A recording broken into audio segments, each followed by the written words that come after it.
πρόβλημα. Ηλεκτρονικά και ανθρώπινα μάτια σε κοιτάζουνε καχύποπτα. Αν δεν δηλώνεις ο πάθος του τίποτα. Τα κόμματα απλώς υπονομεύουνε την ενότητα. Ένας ελεγχόμενος τύπος προβάλλει πρότυπα. Ηλίθεια, η ελληνική ύφεσος, ναι, τα λίστια. Δέχεται ύπουλα χτυπήματα όπως το σχέδιο Καποδίστριας. Απάτες σχεδιασμένες από τεχνοκράτες. Οι έξυπνες κάρτες είναι κάρτες για φλάκες. Φιτινός σκοτάδι, κόσμος που αδυνατεί να καταλάβει. Ελεγχόμενοι και αριθμημένοι σκλάβοι. Σε αυτές τις λύσεις δημοκρατίας και ελευθερίας. Τετραετίες κοινοβουλευτικής δικτατορίας. Δεν είναι σενάρια επιστημονικής φαντασίας, αλλά είναι επιστημονική πραγματικότητα. Το βλέπω καθαρά, είναι στα μάτια μου μπροστά. Είναι επιστημονική πραγματικότητα. Λαμβάνει σάρκα και οστά, σάρκα και οστά. Είναι επιστημονική πραγματικότητα. Το βλέπω καθαρά, είναι στα μάτια μου μπροστά. Είναι επιστημονική πραγματικότητα. Λαμβάνει σάρκα και οστά, σάρκα και οστά.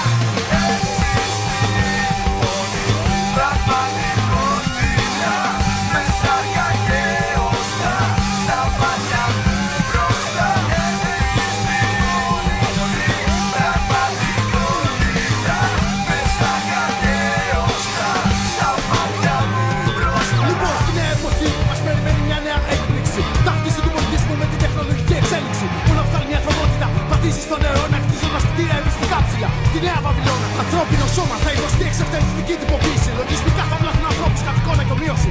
Ικανούς για επιβίωση. Παρά τη χημική αλοκτρίωση. Και μόλυνση που δεν δέχεται αποτοξίνωση. Πλήθος οι χημικές εισβολές σε ακτές και πηγές. Προκαλούν οικολογικές αλλαγές. Προετοιμάζουν τον οργανισμό για μη οργανικές. Μεταλλαγμένες τροφές με γενετικές επιρροές. Για θητείες ανθρώπων που ευδοκιμούν στα αστικά κέντρα. Δίχως χώμα και δέντρα. Μόνο με ηλεκτρικό ρεύμα. Σε ένα δάσος από κεραίες μα να μεταδόνται στα κομβικά σημεία. Συχνότητες υποκαθιστούν την ανθρώπινη επικοινωνία. Είναι επιστημονική πραγματικότητα. Το βλέπω καθαρά, είναι στα μάτια μου μπροστά. Είναι επιστημονική πραγματικότητα. Λαμβάνει σάρκα και οστά, σάρκα και οστά.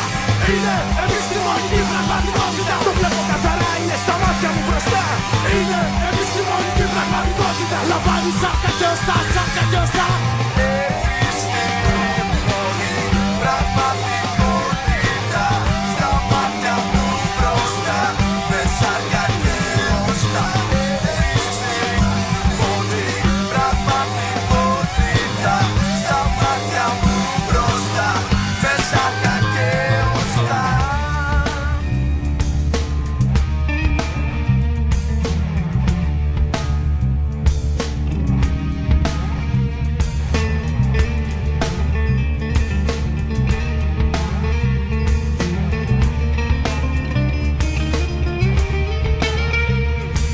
Υπουργεία πολιτισμού με απολύτιστους ανθρώπους. Παιδαγωγικά Ινστιτούτα με αντιπαιδαγωγικές μεθόδους. Προμελετημένα βραχικυκλώματα στη σκέψη μας. Όπως η αφαίρεση του πολυτονικού από τις λέξεις μας. Έπεται η λατινοποίηση του αλφαβήτου. Ένα Ελληνόπουλο στο μέλλον δεν θα θεωρεί δική του την ελληνική γλώσσα. Αλλά ενός λαού που υπήρξε πριν από χιλιάδες χρόνια. Τα παγκόσμια πριόνια πριονίζουν τους θεσμούς μας με το παρελθόν. Τη συνεχόμενη ελληνική πορεία τόσων δεκάδων χιλιάδων ετών. Ανοίξ τα μάτια σου λοιπόν. Yes, επιτέλους από τη φάση της αφασίας. Δεν είναι σενάρια επιστημονικής φαντασίας, αλλά είναι επιστημονική πραγματικότητα.